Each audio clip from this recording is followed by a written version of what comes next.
안녕하십니까, 박사입니다. 우크라이나 분쟁 와중에 러시아와 중국이 가까워지자 서구 미디어는 있지도 않은 말을 지어내 두 나라를 갈라놓으려 하고 있습니다. 미국의 뉴욕타임즈는 베이징과 모스크바의 파트너십은 별게 아니며 중국이 러시아와 거리를 두려 한다고 보도했습니다. 뉴욕타임즈는 유럽연합 주재 중국 대사 푸총과 인터뷰를 했다면서 그가 러중 간의 무제한적 우정 같은 것은 없으며 수사에 불과하다고 말한 것으로 전했습니다.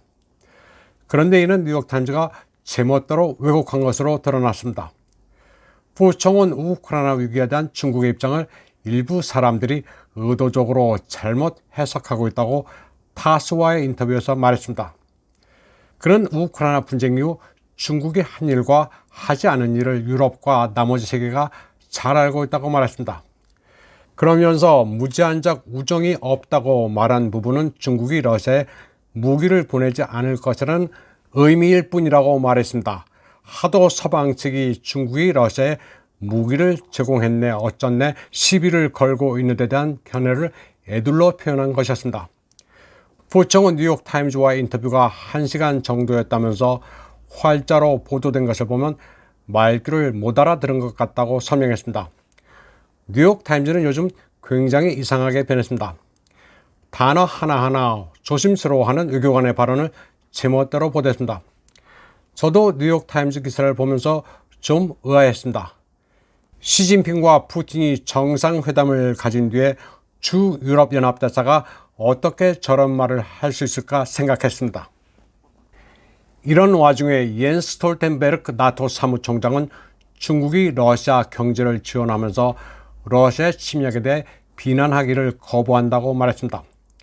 그는 또 모스크바와의 증가하고 있는 동맹을 축소하라고 중국에 경고했습니다. 이에 대해 마오닝 중국 외교부 대변인은 나토야말로 우크라이나 위기에 책임이 있으며 중국을 비판할 도덕적 자격이 없다고 말했습니다. 그러면서 우크라이나 위기에 대해 중국은 객관적이고 정당한 입장을 견지하며 정치적 그리고 평화적 해결을 위해 노력해왔다고 말했습니다. 나토는 러시아와 중국이 군사 동맹 관계를 심화시킨다고 비난하고 있지만 푸틴 대통령은 중국과의 군사 동맹은 없다고 잘라 말했습니다. 단지 군사, 기술 분야에서의 상호 협력일 뿐이라고 규정했습니다. 그는 또 서방이 러시아 중국 관계를 2차 대전 당시 추축국 비슷한 이미지로 만들어 투사하고 있다고 말했습니다. 다음 소식입니다. 프랑스의 마크롱이 베이징에 도착했습니다. 유럽연합의 폰데어 라이엔도 베이징을 방문했지만 중국은 두 사람에 대해 격을 달리했습니다. 유럽연합과 나토는 사실상 한 몸이라 그렇습니다. 중국은 눈치 없는 폰데어 라이엔보다는 그래도 마크롱이 말귀를 알아듣는다고 파악하고 있습니다. 3년 만에 중국을 방문한 마크롱은 중국과 전략적 파트너십을 재개했습니다. 그는 리창 국무원 총리에 이어 인민대회당에서 시진핑과 만났습니다. 리창 총리는 경제통입니다. 한국의 어느 매체는 시진핑이 자기 측근 리창을 총리에 앉혔다고 비판조의 보도를 하기도 했습니다.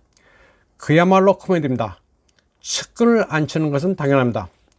말 안 듣는 놈에게 총리 자리를 줄 리가 없습니다. 마크롱은 방중 전에 바이든과도 통화했습니다. 미국은 마크롱이 자기네들 편을 들어 러시아군의 철수가 협상의 전제 조건임을 시진핑에게 설득하길 바랬습니다. 그러나 이 같은 바이든의 속셈을 중국이 모를 리가 없습니다. 마크롱은 바이든의 말을 듣기는커녕 중국에 달라붙었습니다. 그는 우크라이나 분쟁 해결을 위한 중국의 평안을 아주 환영한다고 공개적으로 선언했습니다. 중국에 붙어야 먹을 게 떨어지기 때문입니다.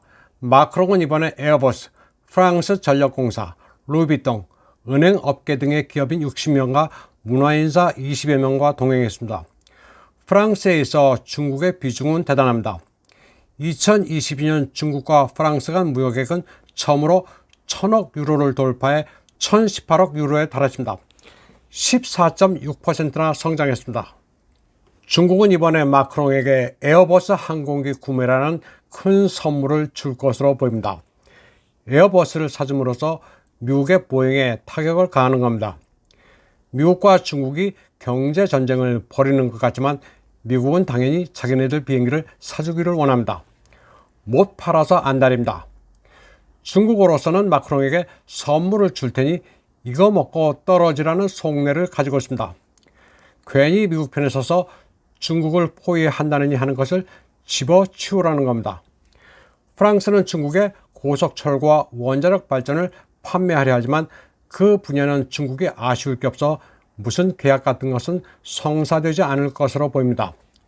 다만 루이비통은 중국이 차지하는 비중이 3분의 1이나 되기 때문에 마크롱이 중국에 구애해야 하는 상황입니다. 한편 마크롱의 전용기에는 영화배우 꽁리와 그녀의 프랑스인 남편이 동행했습니다. 문화 인사 자격으로 따라온 겁니다. 이번 방송은 여기까지 하겠습니다. 시청해주신 여러분 감사합니다.